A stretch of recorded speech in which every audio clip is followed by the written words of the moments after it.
Let's move to the third option, that is your uneven cash flows. So उसका sum करके will be able to do it. So let's say time 1 2 3 4 I have 20 40 30 100. तो इसका present value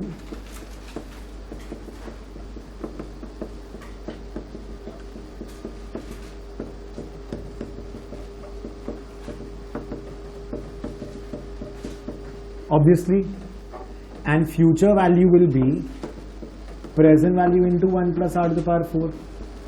कर सकता हूँ directly ऐसे. The present value will be each of the cash flows का present value. 20 after 1 year is 20 by 1 plus r today. 40 after 2 years is 40 by 1 plus r square today. 30 after 3 years is 30 by 1 plus r cube today. 100 after 4 years is 100 by 1 plus r to the power 4 today.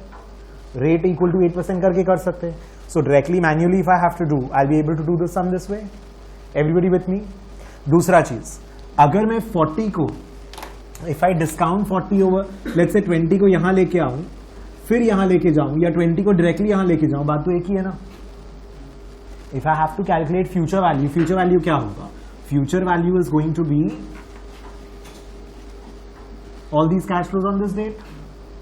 Future value is all the cash flows at the end of 4 years. Correct. सो इसको यहां ले जाके फिर यहां लेके जाओ, या इसको डायरेक्टली यहां लेके जाओ, बात तो एक ही है. Multiply with 1 plus r cube और divide by 1 plus r then into 1 plus are to the power 4, एक ही बात होगा ना. So can I not say कि future value is equal to present value into 1 plus are to the power 4 over here. कर सकते हैं problem. ठीक है. वेरी ब्लैंक एक्सप्रेशन कंटिन्यूसली, मन नहीं कर रहे. ठीक है. Concentrate. So FV is equal to present value into 1 plus r to the power 4. Everybody is following this, so we can easily do it this way.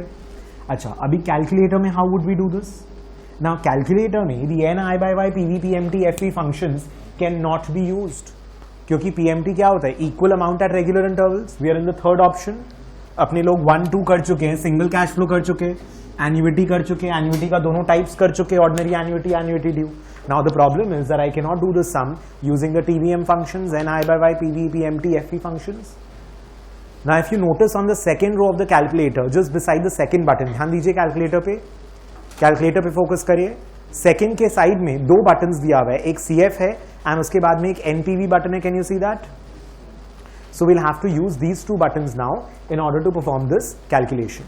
So once you press CF button, you would see there is a CF0 on the calculator. अभी CF में भी data store हो सकता है, and we know कि if you switch on the calculator data erase नहीं होता. CEC करने से खाली स्क्रीन क्लियर होता है, but your data is not yet cleared.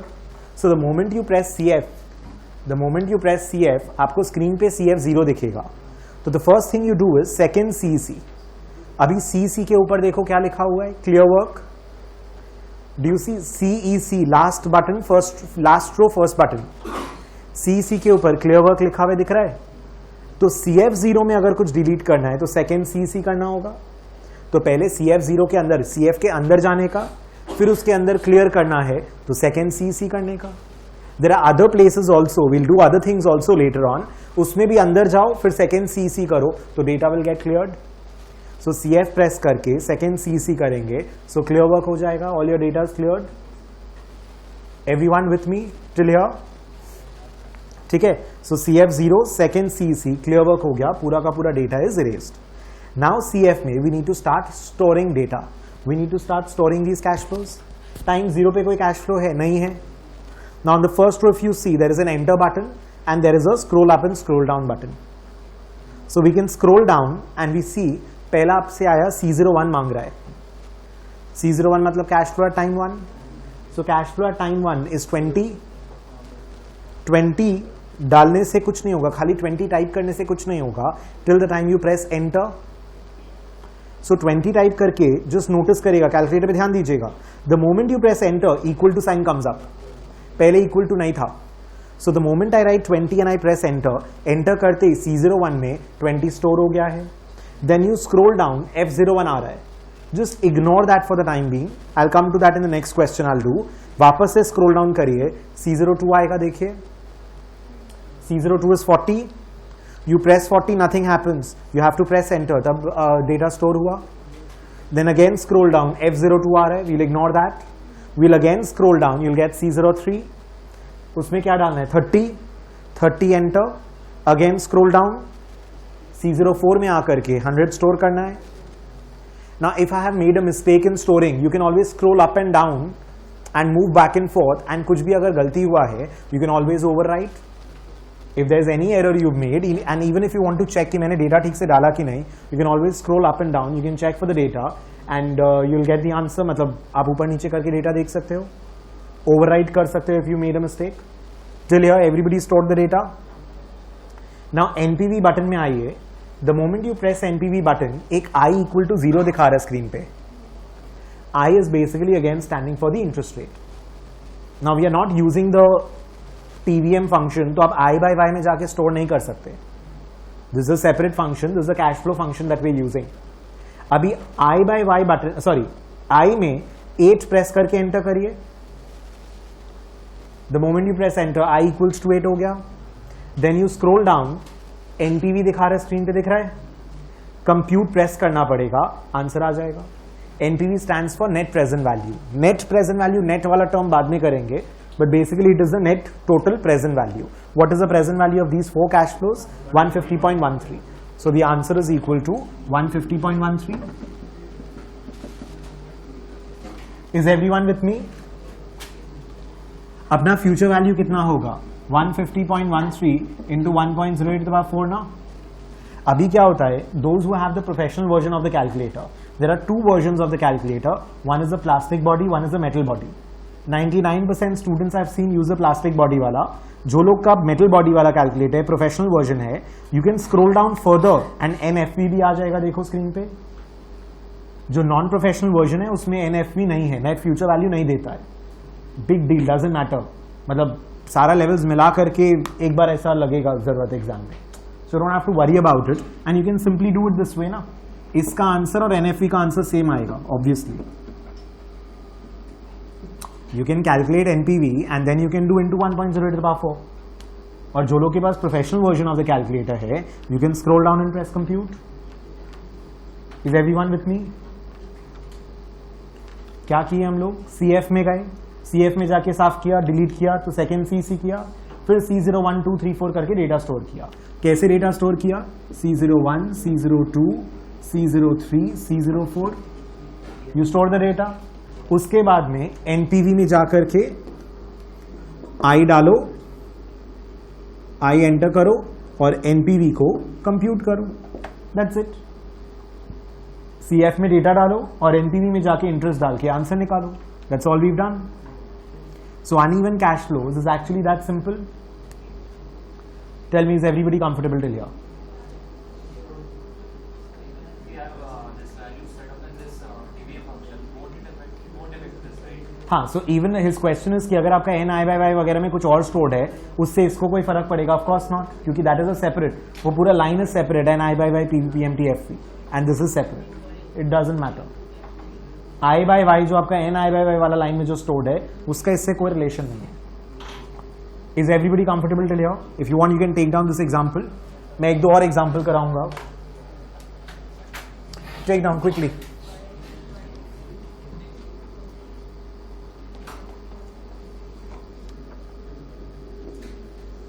You can write C0 1 2 3 4, समझ में आ जाएगा उससे. This is your net future value. Please keep your phones on silent, everyone.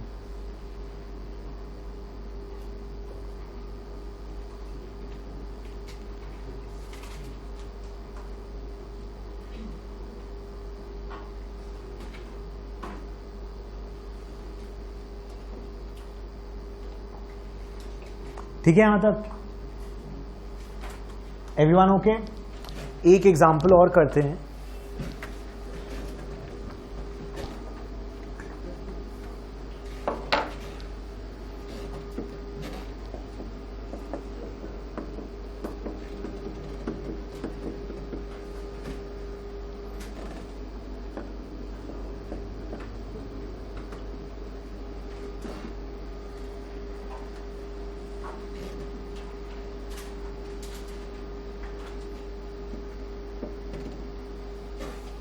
Suppose these are your cash flows.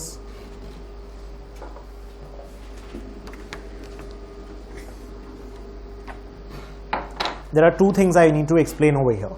सबसे पहले तो CF में जाके second CC कर देंगे, कैश फ्लो जीरो हो गया.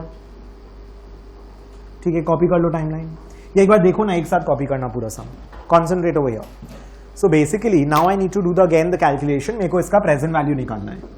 How do I calculate the present value? How do I store the data? तो CF जीरो तो अपना जीरो है, ये तो बाई डिफॉल्ट था कैलकुलेटर में. Everyone focus over here, copy letter. नाउ इसको C01 डालेंगे 5 को. अभी 5 is happening 3 times. 5 is happening 3 times. अभी what I can do is या तो C01, C02, C03 करो या फिर F01 इक्वल्स टू 3 डाल दो. F stands for frequency. So C01 is equal to 5 and frequency of the cash flow is 3. तो 5, 5, 5 3 बार आ गया. यहाँ 3 बार में you are not having a problem. What if there were 20 times 5 then the 21st time another cash flow? तब तो आपको problem होगा 20 times enter करने में. Are you understanding? C01 stands for 5 is the cash flow at time 1 and F01 is the frequency of the first cash flow. Calculator में आपका C02 यही आएगा, but technically C02 is actually C04 because C01 is actually happening 3 times. C01, 2, 3 वही हो गया. Calculator में C02 ही होगा, but that C02 is happening at the end of year 4.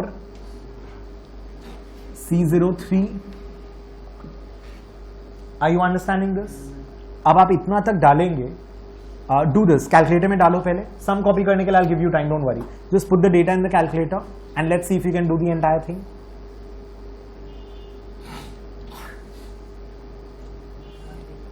There will be a problem. I'm telling you. डालो एक बार, एक problem में अटकोगे. Put C01, 2, 3. आप C04 जब 0 आ रहा है, आपका कैलकुलेटर में C05 नहीं आ रहा होगा. चेक करिए. You've put data C01, F01, C02, C03. Also you've noticed कि आपका F02 is equal to 1 and F03 is also equal to 1. F by default 1 होता है because I'm assuming all the cash flows are happening once. That is why frequency by default is not 0 but once. Every cash flow is happening once. Now आपका problem ये होगा कि आपका C05 आ रहा ही नहीं है स्क्रीन पे. अरे C06 में जाना है तो C05 तो आना पड़ेगा. I'll tell you one thing. So by default C04 0 दिख रहा है, लेकिन until you enter C04, C05 on the screen नहीं आएगा. So if you keep on scrolling down, you will not come to C100, C120, C121, 122. What you will have to do is ये C04 में आपको enter press करके 0 store करना पड़ेगा. Are you understanding? When you enter C03 and you scroll down, C04 के आगे 0 आ रहा है. C04 equal to 0 नहीं आ रहा है. On the calculator, if you will see, it's C04 and 0. There is no equal to sign. You have to press enter to store 0. Are you understanding the question I'm asking? The point I'm making over here. आपका calculator में C04 और 0 आ रहा है. आप scroll down करिए, C05 आएगा ही नहीं. जब तक C04 नहीं डालोगे 5 नहीं आएगा कैलकुलेटर में. आप एंटर प्रेस करोगे तब इक्वल टू साइन आएगा एंड C04 में 0 हैज बीन स्टोर्ड. सो आपको इसको स्टोर करना होगा and you can make F04 as 2. नहीं मन है तो C05 को अलग से 0 डालो. This becomes C05 and again F05 is equal to 2. बोलो, आर यू अंडरस्टैंडिंग? एंड फिर वही सेम एनपीवी में जाके आई डालो, फिर पीवी निकालो. Give me the answer. Let's see if you guys can give me the answer. कितना? 26.36 is the answer. I8 डालेंगे ना, अपने तो सब में 8 यूज कर रहे हैं.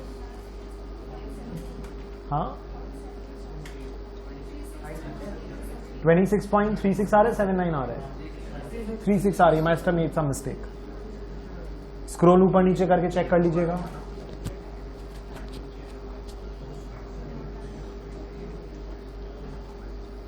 You can always scroll up and down and check if your data is correct or not. Sorry? क्योंकि एक ही बार हुआ ना, 10 एक बार है, 2 एक बार है, 5 3 बार है, तो एफएस कितनी बार है वो cash flow. So frequency by default is 1. Frequency by default is 1. Are you guys okay till here? You can keep this example, इससे फ्रीक्वेंसी वाला पार्ट रहता है. You can take this example if you want.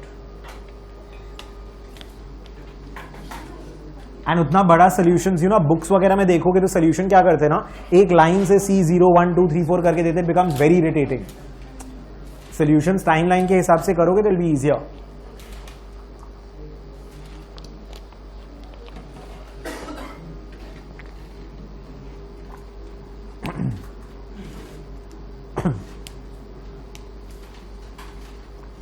Guys थोड़ा speed बढ़ाइए, see if you are okay to लिया.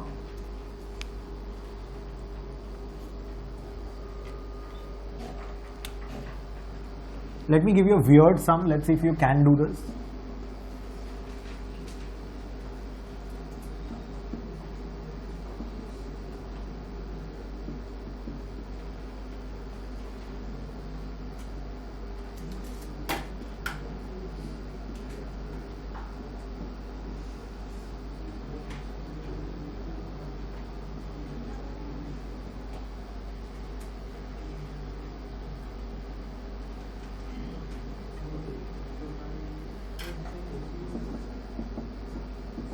I know you can do it separately also, but जबरदस्ती मैं आपको बोल रहा हूँ आपको कैश फ्लो मेथड यूज करना ही है. And let's say I will give you a interest rate भी आपको देना पड़ेगा ना. थोड़ा ज्यादा डिफिकल्ट कर दूं question?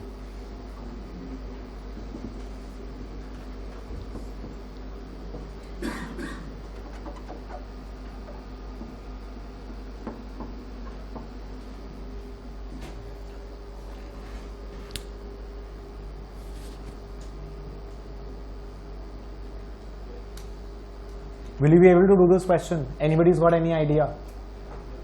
And I'm telling you CF function use करना ही है, लंबा वाला method नहीं use करना है. Your cash flows are happening at 3 months, 1 year 8 months, 5 year 1 month, 8 year 5 months.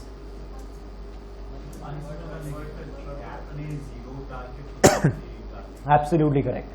So what he's saying is कि सारा cash flows months के हिसाब से होगा, और जितने भी months है, मतलब first 2 cash flow 0, फिर एक कैश फ्लो 100 हुआ, फिर जितना मंथ्स है इसके बीच में वो सब 0. So number of months is a common denominator you can use. You can not use a quarterly denominator. ये अगर 1 year 9 months, 5 year 3 months, 8 year 6 months होता तो क्वार्टर को ले सकते थे as a common denominator, because 3 months पे हो सकता था cash flow. But over here the least common multiple, I mean if you seeing that way, so आप 1 month के हिसाब से कर सकते हो ना. 1 month इज अ लोएस्ट, मतलब इज अ टाइम पीरियड जो आपको लेना पड़ेगा. Another problem, NPV बटन में आप आई डालते हो, that I has to be per annum का रेट कि पर पीरियड का रेट? पर पीरियड का rate, that is per month का रेट. नया कैश फ्लोज आपको तो 8% एनुअल कंपाउंडिंग दिया है, तो इसको पहले मंथली रेट में कन्वर्ट करना पड़ेगा. What is the monthly rate? 8% per annum compounded annually is not 8/12 नहीं कर सकते हो आप. Are you understanding? So basically I के लिए आपको 1.08 to the power 1/12 -1 ये लेना पड़ेगा. इसको इंटू 12 कर दोगे तब आपका x% पर एनम कंपाउंडेड मंथली फॉर्म आ जाएगा ना. Think about it. 1 becomes 1.08 in 1 year. 1 month में कितना बनेगा? 1/12 -1 करोगे इंटरेस्ट पोर्शन. लास्ट डे किए थे annual, semi annual, monthly, quarterly and all, वही कर रहा हूं. इंटू 12 करोगे तो x% पर एनम कंपाउंडेड मंथली आ गया ना. आई के लिए तो वापस डिवाइड बाय 12 करना पड़ेगा आपको. Are you understanding? This is a rate per 12 months. And ये आंसर डेसिमल में आएगा, आपको इंटू 100 करके आई में डालना है. सी if you can do this. Let's see how many of you get this right. Try करो, थोड़ा अजीब सम दिया है.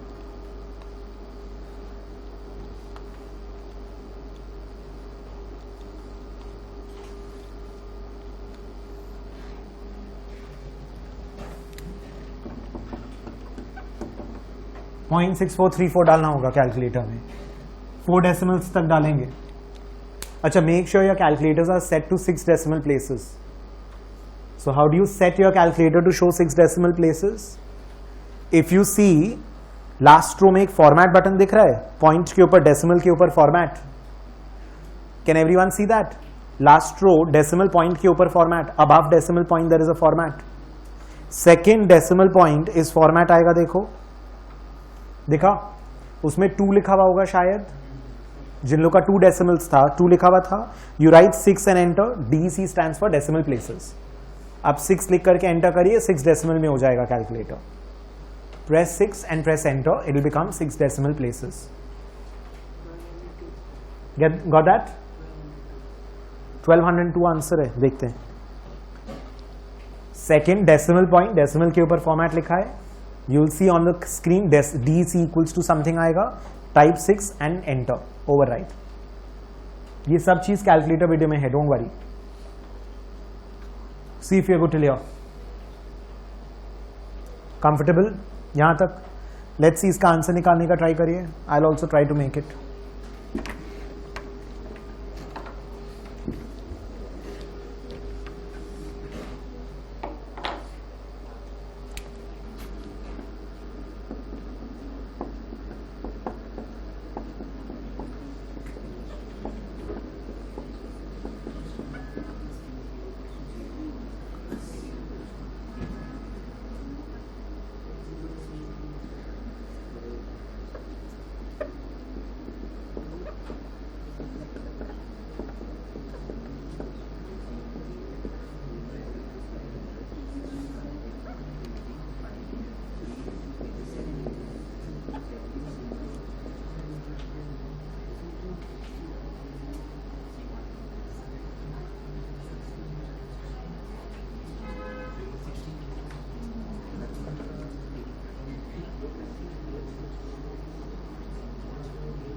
देखो किन लोग का ये आया, किन लोग का गलत हुआ. मैं एक्सप्लेन कर रहा हूं.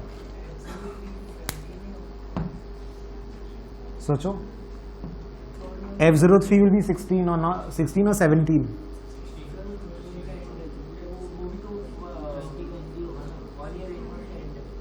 सोचिए, C01 is 0. 0 is happening twice.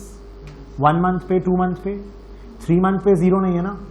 So 0 is happening twice and then you have 100 at the third month.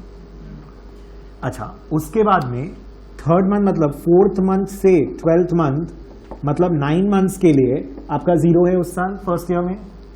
Second year में पहले 7 महीने 0 है, 8वां महीना इज 500. तो 7 मंथ 0 है, 8th मंथ इज 500. सो ये 9 + 7 16 होगा. मतलब इसके बीच में जो नंबर ऑफ मंथ्स है, you have to take these months ना.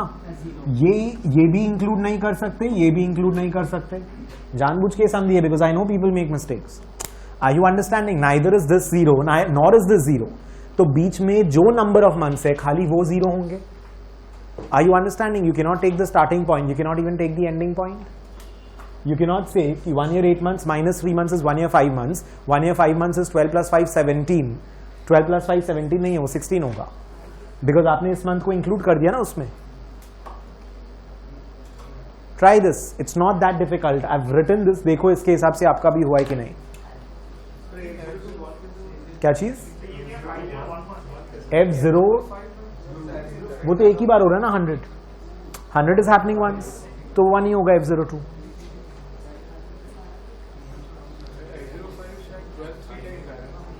F05, let's see.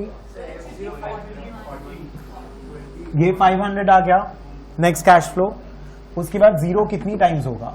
1 ईयर में 9 10 11 12 4 cash flow. Second year complete हो चुका है. थर्ड ईयर और फोर्थ ईयर का पूरा 12 कैश फ्लोज. और फिफ्थ ईयर का तो पहला ही कैश फ्लो 600 है. सिक्स्थ ईयर का तो first cash flow is 600. 5 year 1 month, 5 years पूरा कम. यहां पे 1 year 8 months है. 4 cash flows, 2 years complete. 3 year 2 to 3 3 to 4 sorry 2 to 3 3 to 4 4 to 5. हाँ सॉरी +12. हाँ करेक्ट, +12 एक और आएगा. बट 5 ईयर 1 मंथ, 5 ईयर का कुछ कैलकुलेट नहीं होगा, पहला ही मंथ में वो कैश फ्लो है, करेक्ट, प्लस 12 एक और आएगा, 5 ईयर 1 मंथ, 5 ईयर का 11, 5 ईयर 5 to 6 हो गया, 6 to 7, 6 to 7, 7 to 8, हाँ ठीक है, 8 या 5 मंथ्स, 4 और आएगा।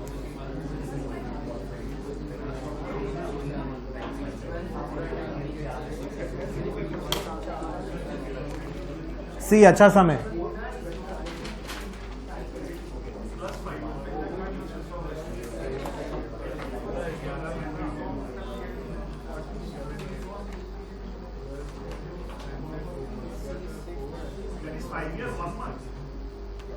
हाँ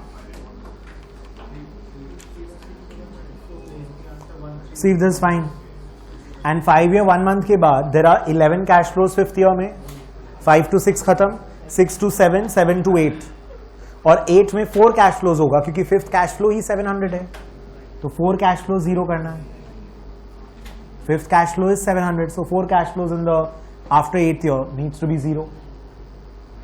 आंसर कितना आया? 1309.89। Did everyone get this? कुछ लोग और कंफर्म करो यार।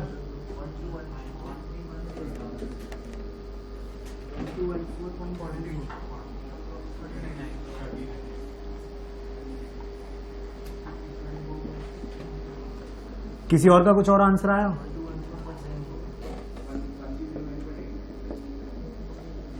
13.8,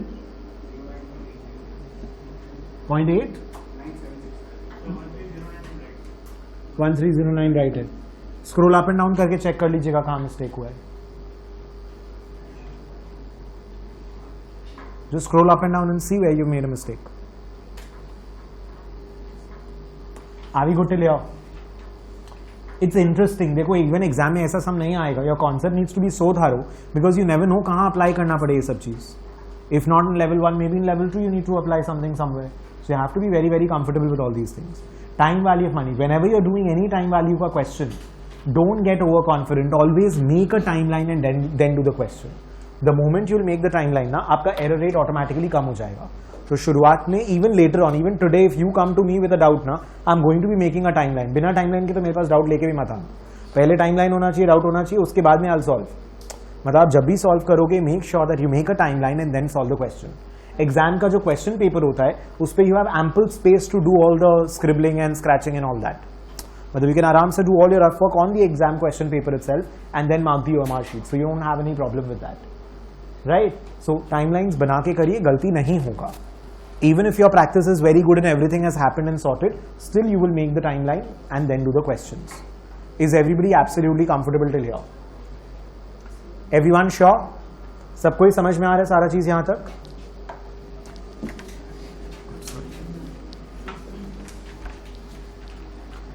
Now the last one is your perpetuity.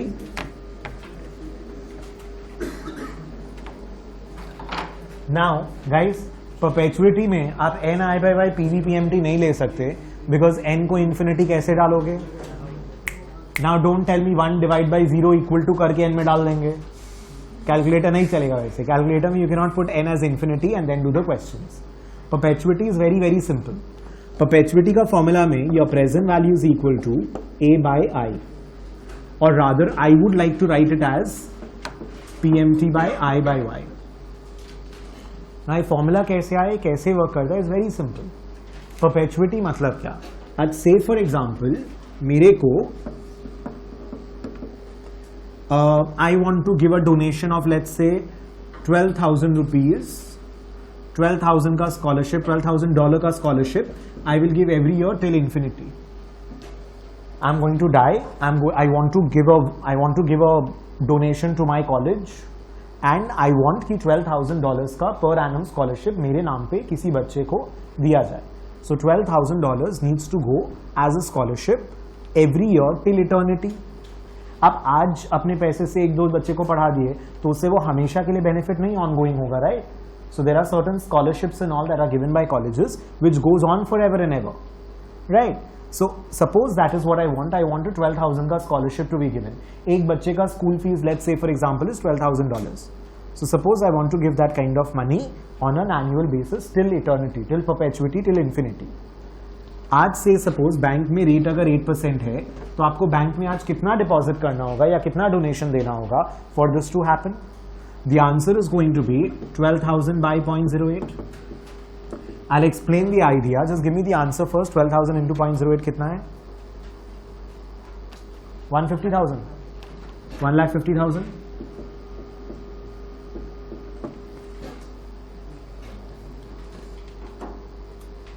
So $1,50,000 अगर आप आज डोनेट करते हो, so you will be able to give 12,000 per annum till eternity.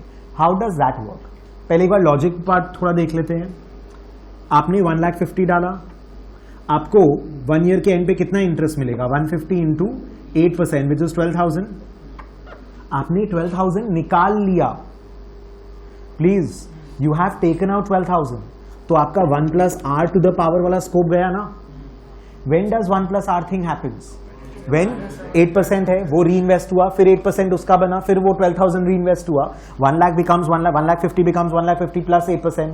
162 पे 8%. बट यहां तो ऐसा हुआ ही नहीं. You invested 1,50,000, it became 1,62,000. आपने उसमें से 12,000 निकाल के बच्चे को दे दिया. दैट 1,50,000 अगेन री इन्वेस्ट.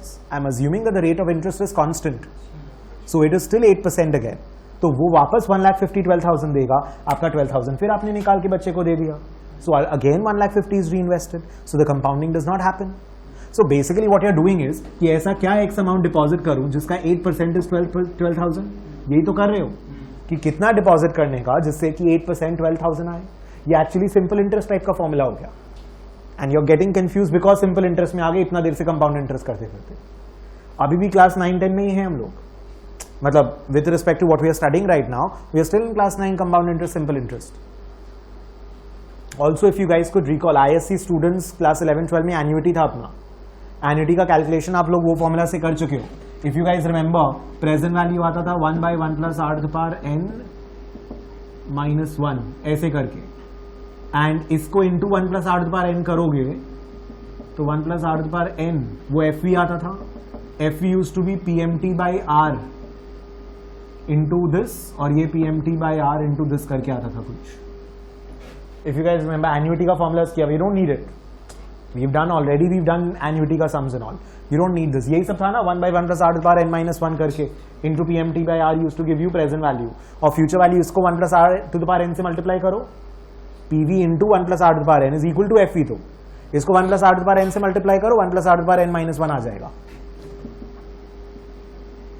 ये FV PV का formulas, those who can recall class 11-12 ISC board. Those guys can recall. CBSE में नहीं था शायद annuity, so CBSE students would not know. Ignore. Never mind. What I'm trying to say is 11-12 किए तो कितना time हो गया? You should remember. अगर अभी आपका देखो, you have again a chance. You're starting from scratch with finance, right? So now is the time to build your base because all the subjects will also be new to you. थोड़ा बहुत overlap इधर उधर दिख सकता है कि अच्छा थोड़ा अकाउंट्स पता है क्या, थोड़ा ये पता है क्या, but otherwise everything is absolutely new.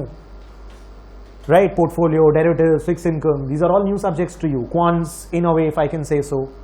So please make sure that now you're making your base very, very strong because इसी को लेकर के तो आगे काम करोगे आप लाइफ में. So please make sure that now you're not compromising at all in terms of your understanding. अभी तक मगअप किया, अभी तक मैथ्स अच्छा नहीं, अभी तक जो भी गड़बड़ हुआ रहने दो. Right, you can make a proper shift in your academics now. So please don't, take it lightly. So X का 8% ऐसा क्या अमाउंट होगा जिसका 8% 12,000 आएगा? यही तो कर रहे हैं यहाँ पर. Tell me, are you guys understanding this? This is the formula for perpetuity. It's very simple. Everybody okay till here? अब इसमें कोई भी एक unknown देगा, आपने निकाल सकते हैं ना दूसरा चीज. PMT is a regular payment. That is why A stands for amount. अब ये वो compound interest वाला amount नहीं है. Amount to be received at regular intervals. This becomes like amount to be received at regular intervals. मेरे को ये personally पसंद नहीं है because I get confused with A. Right? So PMT is the amount that you need regularly and I/Y is the rate per period and that will give me my present value. You cannot calculate future value. Infinity पे value कैसे निकाल सकता है कोई? And बोल भी दिया निकालने, तो फ्यूचर वैल्यू इन्फिनिटी पे भी 1,50,000 का 50 रहेगा, because there is no compounding effect.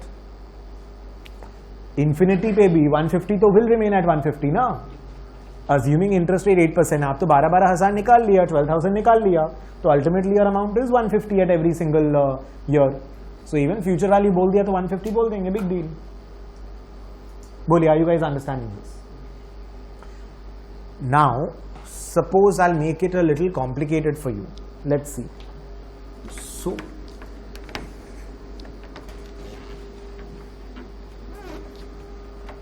मैं आपको 3-4 तरीके से सेम सम देता हूं, अब answer निकालिएगा।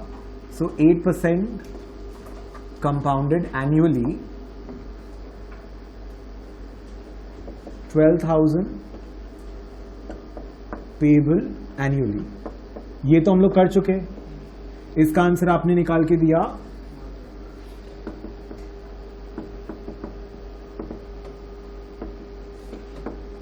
This you have just done for me. I will give you a couple of variations, let's see if you can get the answers for me.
ना second में rate compounded quarterly है, third में rate compounded annually है। I give you 5-7 minutes, I get a little rest. Try करो, make a timeline and do the sum. Try, difficult है, try.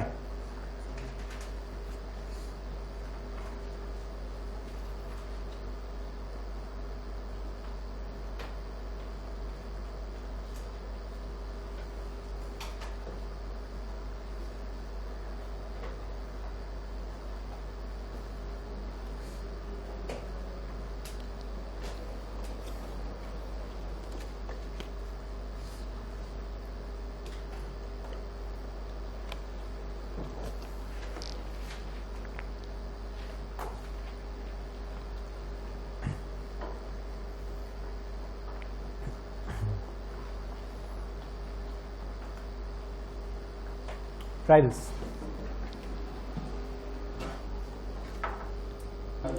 Alright, let's see. Guys, over here, second one is going to be very easy. So basically, when you're doing PMT by I by Y, 12,000 is what I need regularly. I need on a quarterly basis. तो मेरे को rate भी पर quarter वाला लेना पड़ेगा। तो rate पर क्वार्टर क्या होगा? 8% पर एनम कंपाउंडेड क्वार्टरली है, so the rate will be 2%.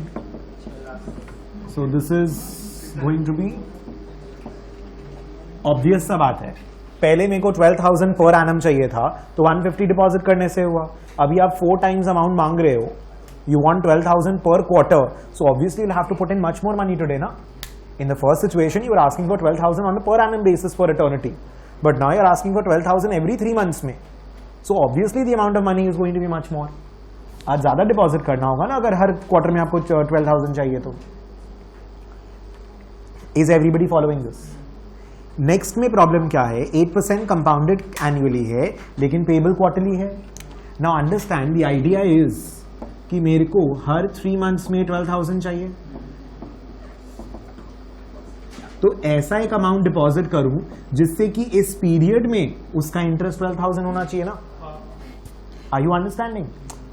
मेरे को एक ऐसा अमाउंट डिपॉजिट करना होगा जिससे कि इस पीरियड में 12,000 का रिटर्न आया, 12,000 निकाल लिया, फिर वापस से सेम अमाउंट पे 12,000 का रिटर्न आया, फिर 12,000 निकाल लिया। तो मेरे को तो हर 3 मंथ्स में इंटरेस्ट 12,000 आना चाहिए ना। मतलब एक ऐसा एक्स अमाउंट जिसका सम परसेंटेज 3 मंथ्स का percentage is going to be equals to 12,000, correct? तो ये जो PMT by I by Y है ये 3 मंथ्स का रेट चाहिए. सो यहां पे भी 12,000 डिवाइडेड बाय 3 मंथ्स का रेट होगा, but here 8% is given annually.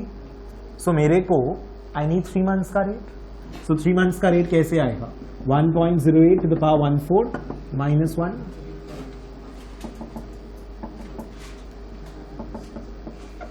How many of you got this right? ठीक है, गुड. Are you understanding? आपको इसमें प्रॉब्लम हो रहा है, आप इसको क्वार्टरली रेट में कन्वर्ट करोगे तो भी तो लास्ट में 1/4 करके डालोगे डिनोमिनेटर में. Even if you convert this compounded annually rate to quarterly rate, करोगे क्या? 1.08 to the power 1/4 quarter minus 1 into 4 is quarterly rate, divide by 4 करके तो नीचे डालोगे, तो इंटू 4 डिवाइड बाई 4 गया. Tell me, are you understanding this? This part is what you did in the last. This 1.08 is for the whole year. 1.08 for the whole year. And then- So 1 becomes how much in 1 quarter? To the power 1/4. Minus 1 क्या interest portion? इतना interest मिलेगा ना every 3 months में. So we can directly do 1.08, which is percentage rate, divided by to the power 1/4. You cannot do 1 plus 0.08 by 4 because compounded annually, it's compounded quarterly is question. यहां पर आपको बोलता है कि 1 becomes 1.08 to the power 4 in 1 year. यहां पे आपको बोलता है 1 becomes 1.08 in 1 year. दोनों में बहुत डिफरेंस है, राइट? गाइज फॉलोइंग दिस, समझ में आ रहा है डिफरेंस दोनों में? दोनों के आंसर्स अलग होंगे. एंड यहां एनुअली बोल रहा है, यहां 12,000 पेबल मंथली बोल रहा है, तो पहला तो मंथली इधर आएगा अमाउंट, पर मंथ का रेट क्या होगा?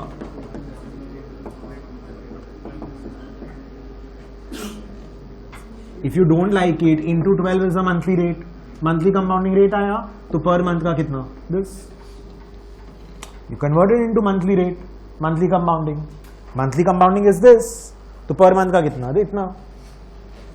You converted into quarterly rate, then do per quarter. एक ही तो बात है. इसका डिफरेंस और इसका difference, just understand that. Very useful. कुछ डिफिकल्ट नहीं है, have to give it time. So you know, even if you think कि बहुत फाइनेंस साथ, मतलब there are lot of experience people also studying and all, you have to understand कि पढ़ाई को पढ़ाई जैसे करना होगा.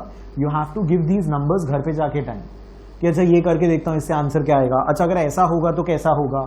You know, you have to think, you have to put in that time after class. खाली क्लास से नहीं होगा. I am trying to cover as many situations as possible, but your thinking has to evolve, right? See if we are absolutely comfortable till here. यहां तक ठीक है? I'll give you a couple of questions to try. उसका answer दीजिएगा, फिर आगे बढ़ेंगे. Let's say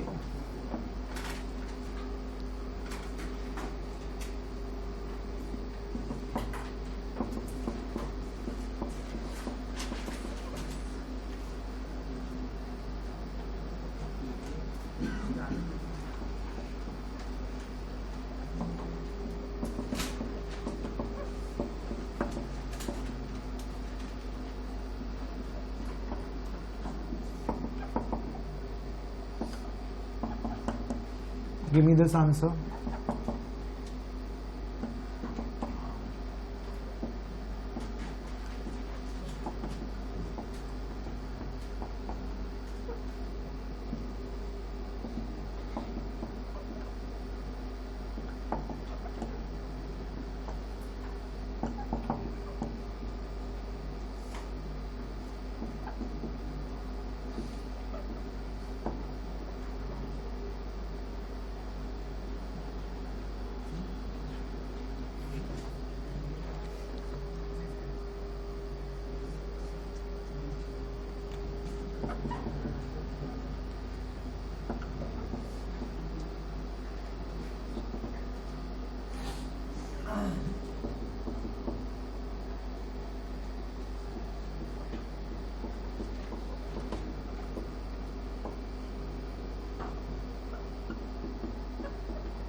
Let's see if you can do these three. Try.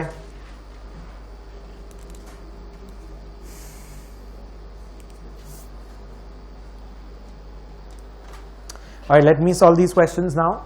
The first one is present value of a 10-year annuity.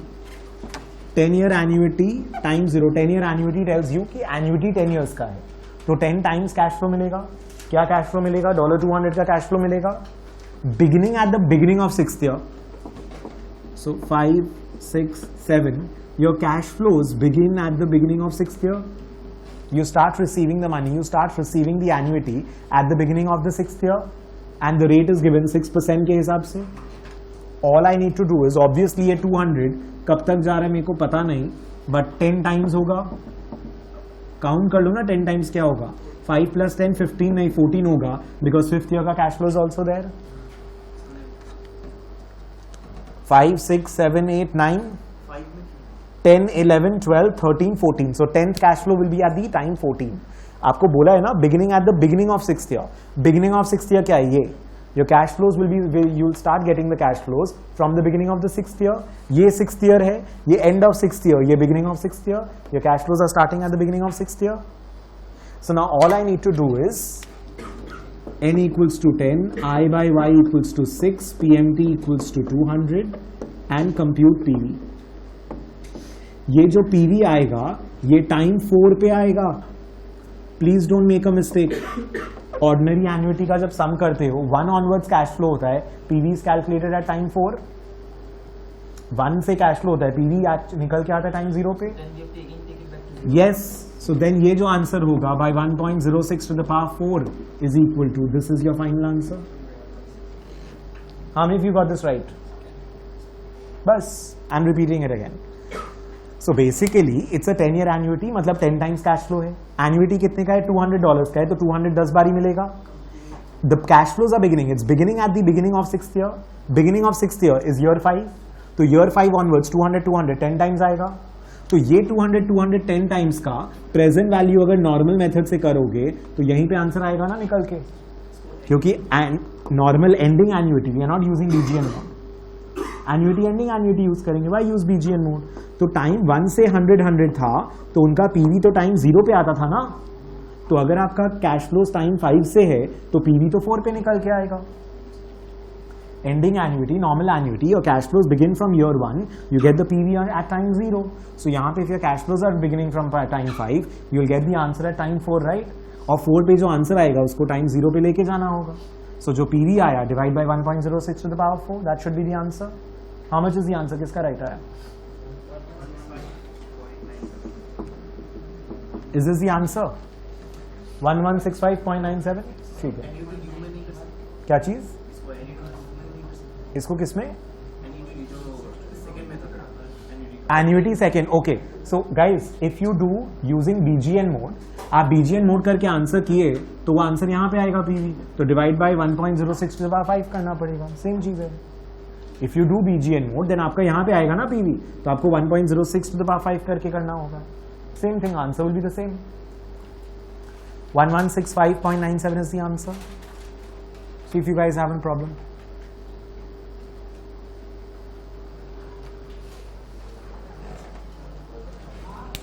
Are we good till here?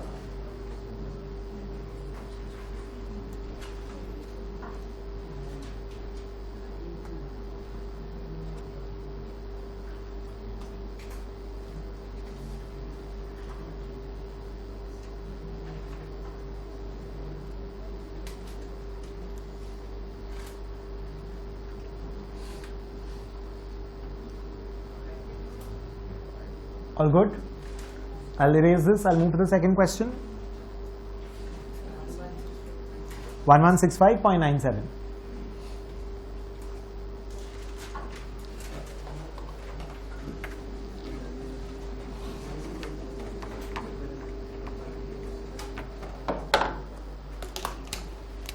Second question, perpetuity of 70 begins payment at the beginning of 8th year.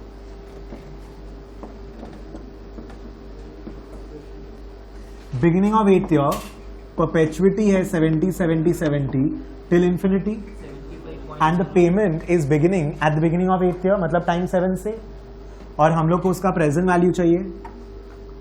Again the PV, the formula that you are going to be using, 70 divided by absolutely divide by 0.08.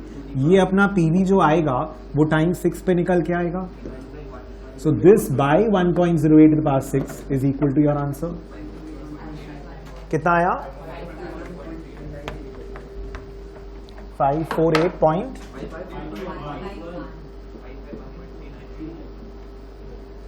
चलेगा.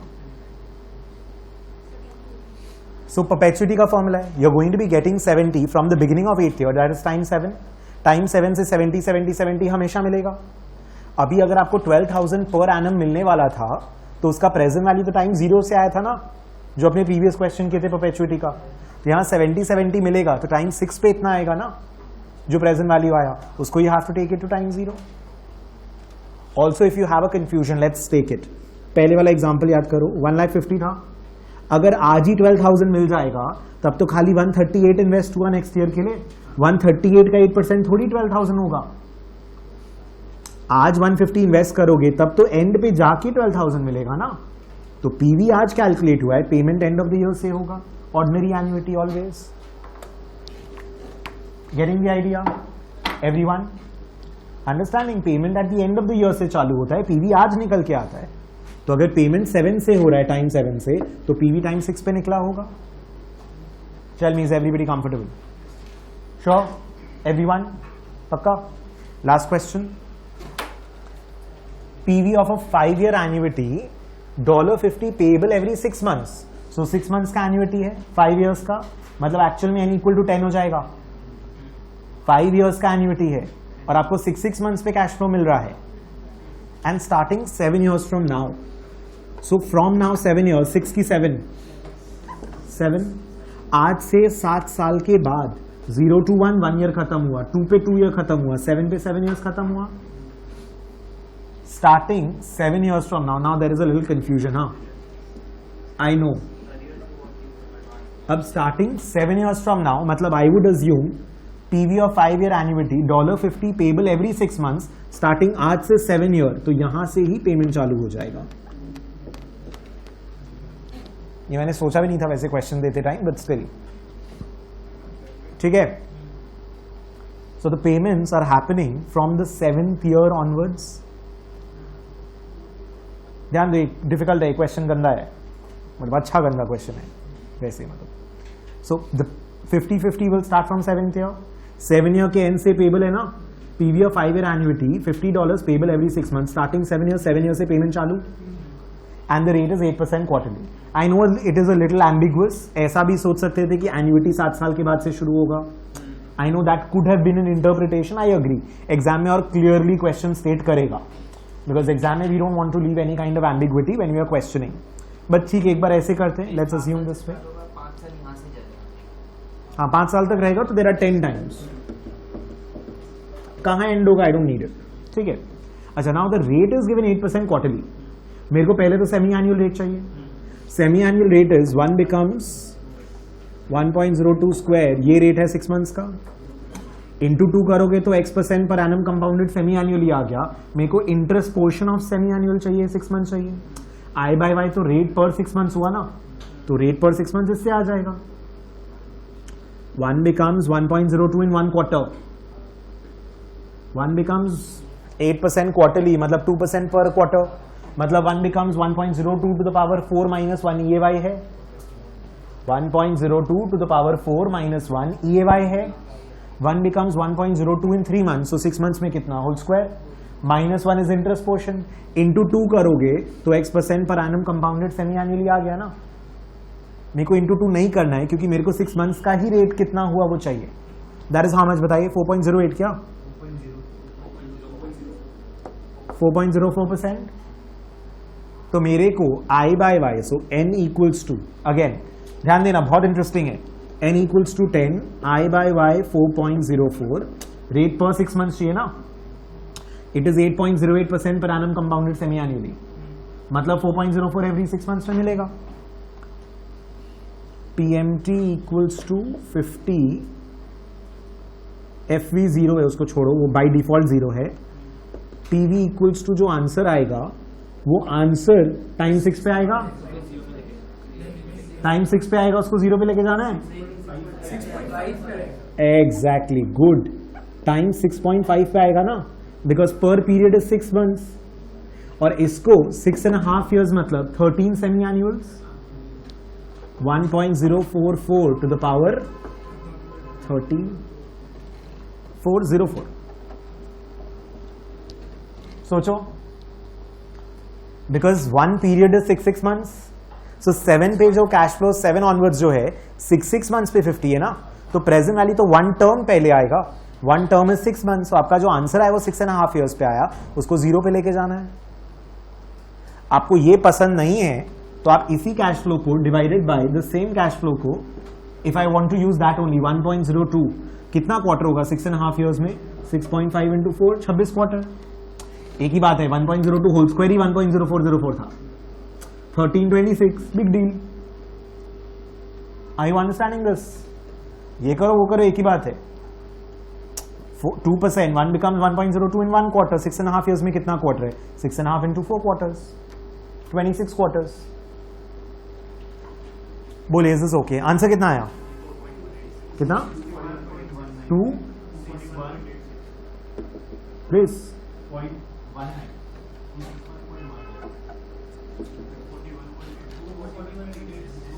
241.86 आ रहा सबका. थोड़ा बहुत rounding off error है, that's okay.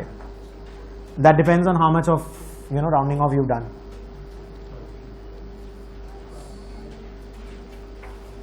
How many? 241.86.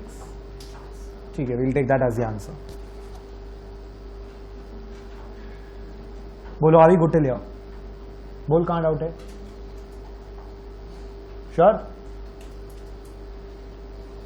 Guys are understanding? Give it a little time. थोड़ा calculator, I know you need to be comfortable with the calculator and this part, so everything together, it will take a little time in the beginning, don't worry. This is fine? यहाँ तक एक और question and we'll be done. ये नहीं आ रहे? I'll do it, just give me a second. So let's, ठीक है, कर लेते ना. So second FV clear TVM हुआ, 10N डला, 4.04. अच्छा, मेरे को 4.04 exact है ना ये? हाँ, I by Y 50 is your PMT, compute PV. PV निकल क्या है? 404.738449, ये वाला. अभी मैं क्या करता हूँ ना, मैं डायरेक्टली करता हूँ इसको, मैं लिखूंगा नहीं इसको answer, directly divide by sign. Answer negative में आएगा, आने दो, doesn't matter.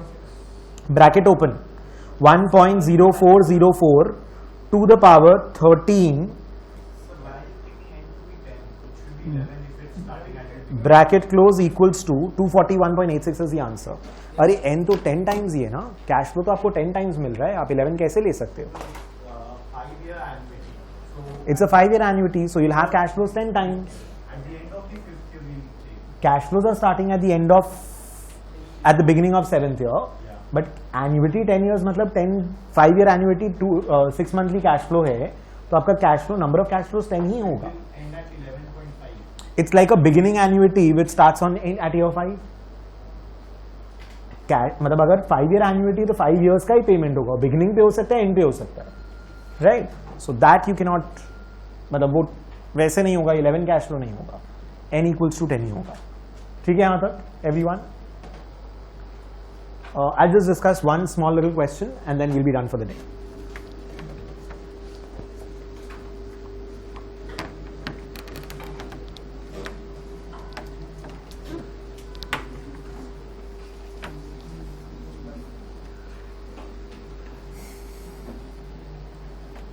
Although we'll come to this in much more details later on when we are discussing fixed income वाला topic, but still एक normal bond का calculation, since we are doing time value of money, we need to do one sum on bond.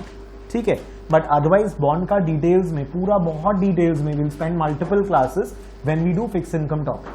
तो तब हम लोग bonds को detail में करेंगे. But अभी let me just do one sum for the sake of it. So let's say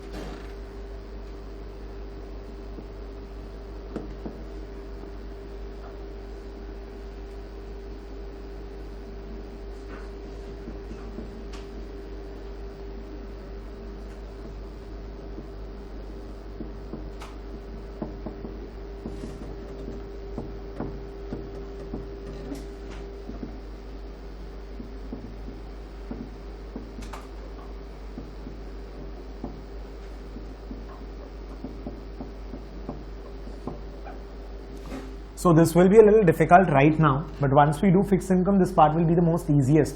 ये सबसे easy sum fixed income का यही होगा. But अभी आप लोगों को थोड़ा problem होगा, because there are a lot of things you don't know from the fixed income topics and other topics also. But let's still try and understand. Be very attentive over here. Last में copy करेगा, I'll give you time. So basically, अच्छा maturity नहीं बताया ना. 5 year कर देता हूँ. 15 year. So there is a $1,000, 8% semi-annual pay, 15-year bond which is trading at a 1.6% discount today. I need to compute I by Y.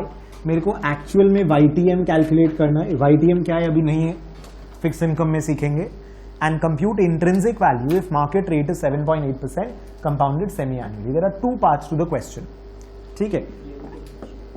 Be very attentive. I'll give you पूरा time question answer सब copy करने का. $1,000 8% semi-annual pay 15-year bond का मतलब क्या? सबसे पहले bond you can think of it like a loan. You can think of it like a debenture. जो लोग का class 11-12 में commerce था, you can think about it from the perspective of you can think of it like a debenture.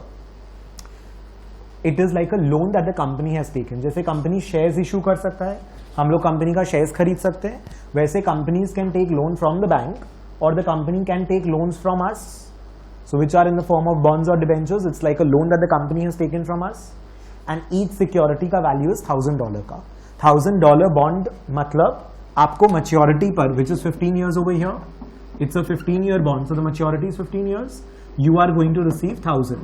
So एक तरीके का face value बोलते हैं इसको कि कितना का बॉन्ड है. What is the face value of the bond? What is the principal amount you will get after 15 years? That is equal to $1,000. Everybody with me? अच्छा, अभी आप अगर बॉन्ड बायर हैं, मैं bond buyer is equal to the person who's giving a loan or taking a loan? Giving a loan. I am purchasing the bond. मैं company को पैसे दे के बॉन्ड खरीद रहा हूं, मैं कंपनी को लोन दे रहा हूं, कंपनी मेरे को बदले में रेगुलरली इंटरेस्ट देगा एंड लास्ट में मेरा प्रिंसिपल वापस करेगा. Now the interest rate is equal to 8% and the interest is paid on a semi annual basis. Annual भी हो सकता था, question could have specified annual also. Semi annual मतलब your interest will be 8% into 1,000 into half. 8% on 1,000 is $80. $80 साल का है तो every 6 months में मिलेगा, तो 40 करके मिलेगा. So I am going to start receiving 40, 40, 40, 40. Correct? And this 40 is going to be 30th time wala. Correct? Now it's not simple interest, I'm coming to it. So the interest that is going to be paid to you is on a semi-annual basis. The interest is always calculated on face value and it is paid semi-annually, so therefore half करके मिलेगा. Now obviously अब compounding effect तो अब आएगा ना, because this amount will get compounded. Coming to that part. Now इसको ना interest बोलना बहुत गलत है. Don't you think the interest rate in the market will keep on changing, will keep on fluctuating? आज इंटरेस्ट रेट मार्केट में 8% है, कल 8.5% है. आज जो रेट पे लोन ले रहे हो, क्या 15 years तक मार्केट में इंटरेस्ट रेट कांस्टेंट रहेगा? सो इस टर्म को calling this 8% as interest is kind of wrong. Today the rate is something in the market, tomorrow the rate may be something else in the market. इस 8% को we actually call it a coupon rate. This 8% is known as a coupon rate. अभी पहले क्या था, पहले हम लोग जब शेयर्स बाय करते थे, we used to get share certificates. Today shares का सर्टिफिकेट्स नहीं होता, today it's in a dematerialised form. आज बैंक में when you buy share sell shares, you don't get any document कि आपका शेयर देखो, बैंक के कागजात टाइप नहीं है, मतलब यू नो जमीन के कागज and all that. It's not like that. It comes dematerialised form में आपके अकाउंट में. जैसे मनी ट्रांसफर होता है बैंक में आगे पीछे, वैसे ही shares are bought sold and all. Similarly bonds, पहले अगर 15 ईयर का बॉन्ड था तो आपको कूपन्स का शीट मिलता था, 30 कूपन्स का. आप कूपन फाड़ के दिए, इंटरेस्ट लिए, फिर कूपन फाड़ के दिए, फिर इंटरेस्ट लिए. You would have 30 coupons over 15 years because semi annual basis पे every 6 months if you're getting a coupon over 15-year period, so it's gonna be 30 coupons. That is why we have started we use the term coupons. So इसको interest बोलना गलत है. You guys are agreeing with me. This is your coupon rate and this is your face value, not future value. Technically future value भी बन जाएगा यहाँ पे, but actually it is face value over here. Semi annual is the frequency of coupon payment.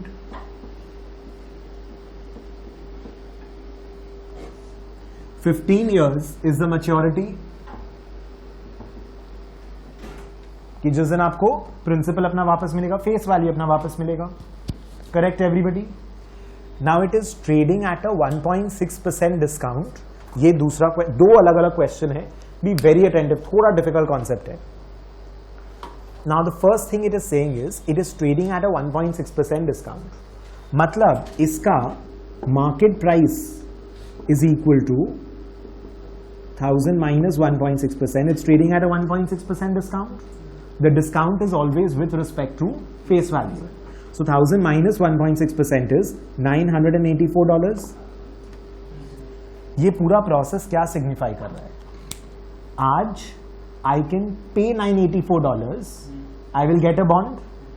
The company is going to pay me 40 every 6 months for the next 15 years. At the end of 15 years, the company is going to pay me $1,000 as well. What is the return I am generating using this process? I can calculate this. Over here, this becomes your PV, but इसको minus लगा के PV करना होगा. आप अपने point of view से सोचिए ना, अपने लोग as investor point of view से सोचेंगे. I am an investor, I pay 984 to the company in order to receive a bond. मैं लोन दे रहा हूं कंपनी को 984 का. कंपनी उसके बदले में मेरे को 40 करके रेगुलरली दे रहा है, and it is giving me that 30 times.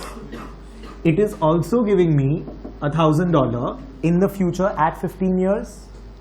Now you understand, future value अलग, PMT अलग, and future value is not equals to 1040.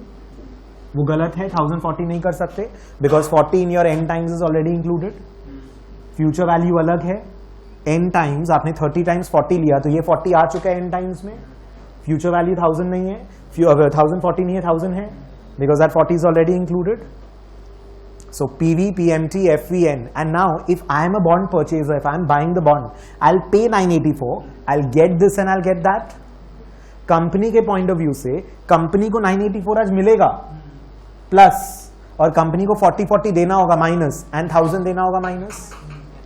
अब आप इसको माइनस और इनको प्लस डालो, या इसको प्लस और इन दोनों को माइनस डालो, कोई फर्क नहीं पड़ता. But you have to make sure that this is minus, these are pluses. So they have to have opposite signs. Inflows and outflows have to have opposite signs. That you need to make sure. बोले, is everybody okay till here? Now what I need to compute, एक ही चीज बचा है, that is I by Y. Last is coming 1000, not 1040. Yes, FV 1000 होगा. Your total cash flow is 1040. लेकिन जब आपने PMT 40 और N 30 ले लिया, तो आपका ये 40 वो PMT में काउंट हो चुका है, और ये 1000 अलग से आएगा, which is FV. Comfortable? Now tell me, I by Y कितना है, कंप्यूट करके दीजिए आंसर. 4. एक दो और बता दो. हाँ, 582 35, उतना काफी. सो this is the percentage in 6 months के लिए ना, बिकॉज आपका पीरियड तो 6 months था, because equal cash flows at regular intervals and your interval is 6 months long. Correct? Everyone with मी? अभी इसको इंटू 2 करके आंसर देंगे, बताइए. 18 समथिंग चलेगा, 187. This is per annum compounded semi annually. Correct? Rates we always write per annum basis पे, कभी भी हम लोग नॉन पर एनम वाला रेट्स नहीं यूज करते. So 8.187% per annum compounded semi-annually. It makes sense to write the rate in the semi-annual basis because आपको interest जो कूपन है, actually interest नहीं है, जो कूपन है वो भी तो semi-annually मिल रहा है. So I'm going to get 40 semi-annual basis पर. So therefore my rate is on a per annum. I would like to calculate my rate on a per annum semi-annual compounding basis. Also if you notice, your rate is a little extra compared to 8.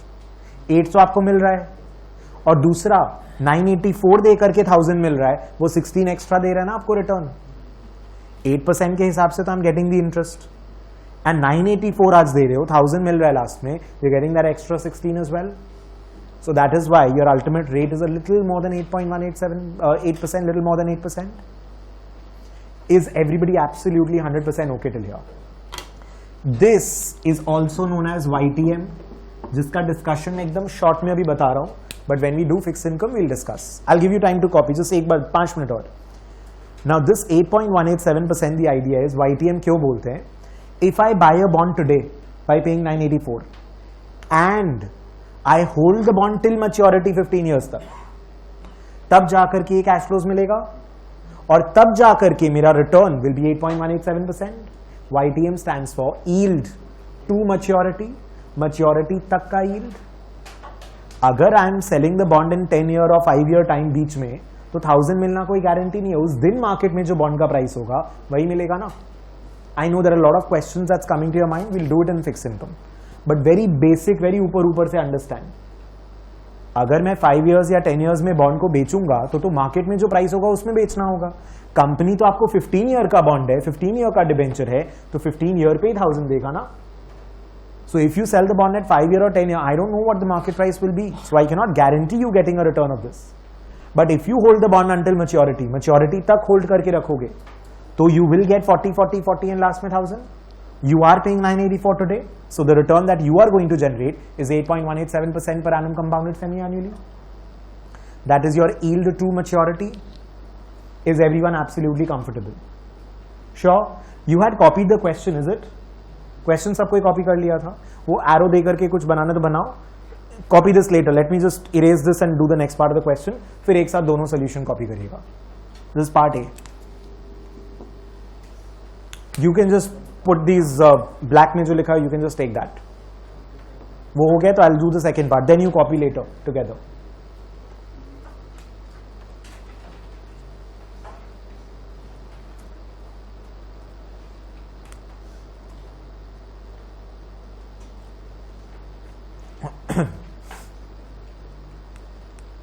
Done?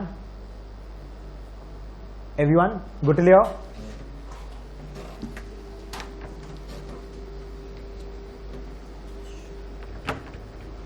देखो, be very attentive. यहां पे जो price दिया हुआ है, that is the market price. The price given over here is the market price. Now I want to calculate कि actual में इस बॉन्ड का प्राइस क्या होना चाहिए. The price that is there in the market is the market price. The price at which trading is happening, buying, selling is happening. So demand and supply के हिसाब से लोग buy sell किस price पे कर रहे हैं? 984 पे कर रहे हैं. Now I want to decide whether to buy a bond or not to buy a bond. आप किस basis पे ये सब decision लेते हो? You like to buy cheaper things, you like to sell expensive things. आज we want to calculate what should be the market price. That is your intrinsic value. ID stands for, see the idea is very simple. Suppose Yes Bank in the market, shares का बात कर रहा हूँ, Yes Bank in the market is trading at let's say 140. मेरे हिसाब से ये लोग ओवर रिएक्ट करके इतना दाम गिरा के रखे हैं. मेरे हिसाब से तो share deserves a price of at least 180, 190 तो आराम से. 140 is the market price. According to me, the company deserves a valuation of 180, 90. So therefore, I will buy this share क्योंकि आज मैं 140 पे खरीदूंगा. होना तो चाहिए प्राइस 180, 90. फ्यूचर में बढ़ जाएगा, बाकी लोग भी रियलाइज करेंगे. So therefore, I will make a profit. If suppose Yes Bank का प्राइस is 140 and मेरे हिसाब से the price should be 110 से ज्यादा डिजर्व ही नहीं करता है. But people don't realize that right now. So what I am going to do is I should sell the stock. Because market में प्राइस 140 है लेकिन मेरे हिसाब से होना चाहिए 110. राइट. सो जो मार्केट में प्राइस है दैट इज मार्केट प्राइस. जो मेरे हिसाब से होना चाहिए that is intrinsic value. The price, the trading price, the price at which buying selling is happening, and intrinsic value will become the price that should be according to me. So मेरे हिसाब से price क्या होना चाहिए उसका बात कर रहे हैं. नाउ कोई भी चीज का value is equal to the present value of future cash flow. We understood that. 4 years के बाद का 100 आज का वैल्यू कितना? We understand that part. So now if I draw the same time line,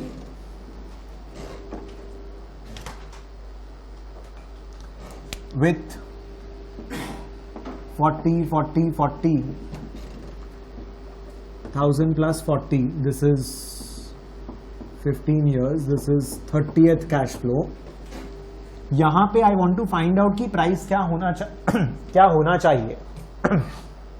And the question, if you see, they've given 7.8% is a market rate. Market rate मतलब क्या? Market में जो बाकी सिक्योरिटीज हैं, they are giving you a return of 7.8%. Market rate मतलब the other securities in the market are giving 7.8% का return. तो ideally मेरे को ये वाला जो बॉन्ड है ये भी 7.8% रिटर्न देना चाहिए. तो इसका जो प्रेजेंट वैल्यू होगा which I will calculate is 40 by 1 plus r plus 40 by 1 plus r square, 1040 by 1 plus r to the power 30, n equals to 15, n equals to 30 है, सॉरी 15 years है बट, एंड ये जो r होगा this will be 7.8 by 2 ना, because 7.8% पर annum compounded semi annually है. तो मेरा 30 हो गया n, 1000 हो गया FV, 40 हो गया PMT, and this becomes my I by Y, and PV I will compute. Answer बताइए. I know you are confused, I'm explaining again. Give me the answer first. 1017.50 चलेगा. So your present value turns out to be, minus sign के साथ आएगा, we'll ignore that. Your present value will turn out to be 1017.50. एक बात बताइए, अगर market में बाकी सिक्योरिटी 7.8% रिटर्न दे रहा है एंड ये सिक्योरिटी 8% के हिसाब से कैश फ्लोज देगा, तो इस सिक्योरिटी का डिमांड बढ़ेगा कि गिरेगा? बढ़ेगा.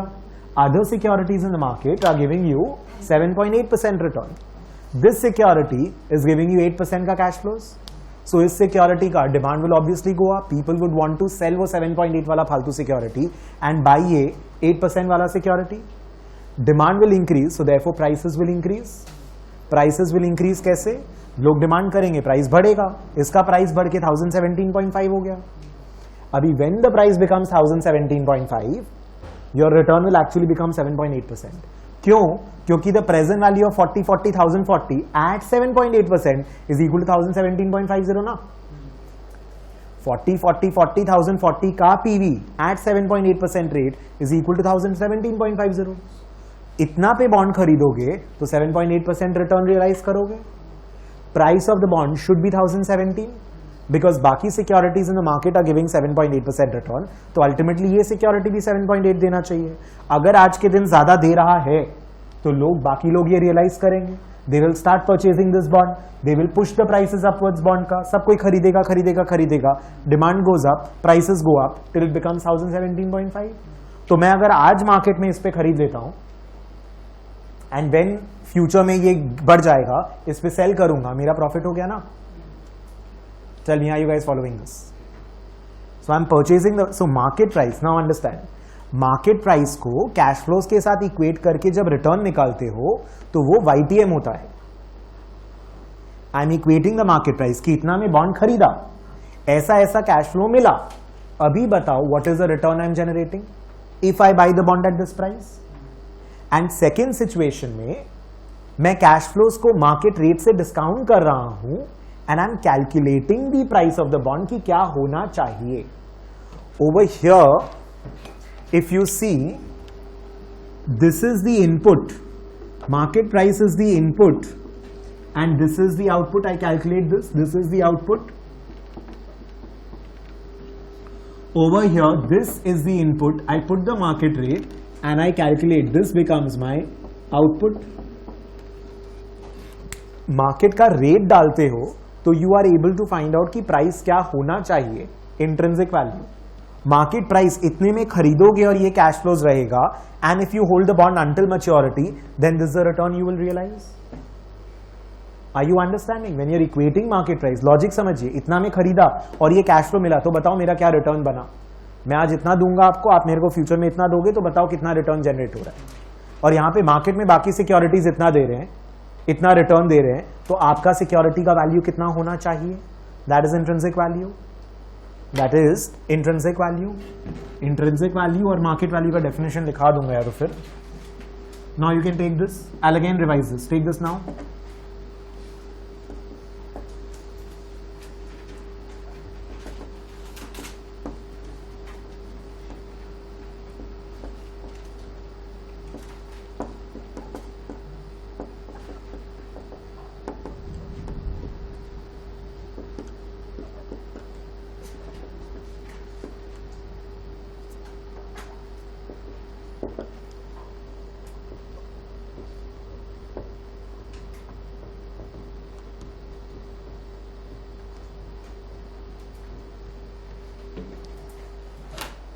Market value, market price is a trading price that is based on demand supply, जिस पे एक्चुअल बाइंग सेलिंग होता है।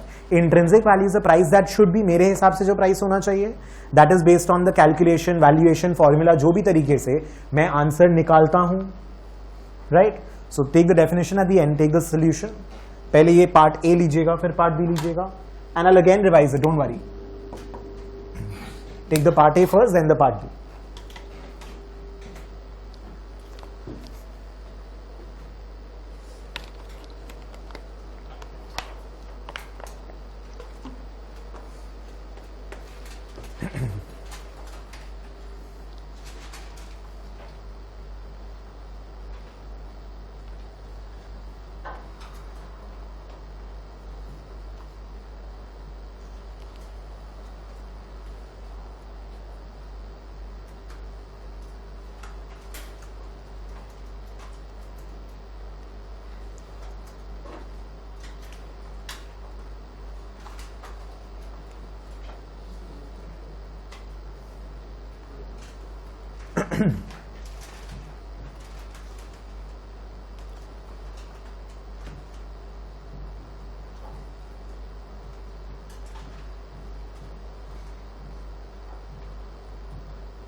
Done?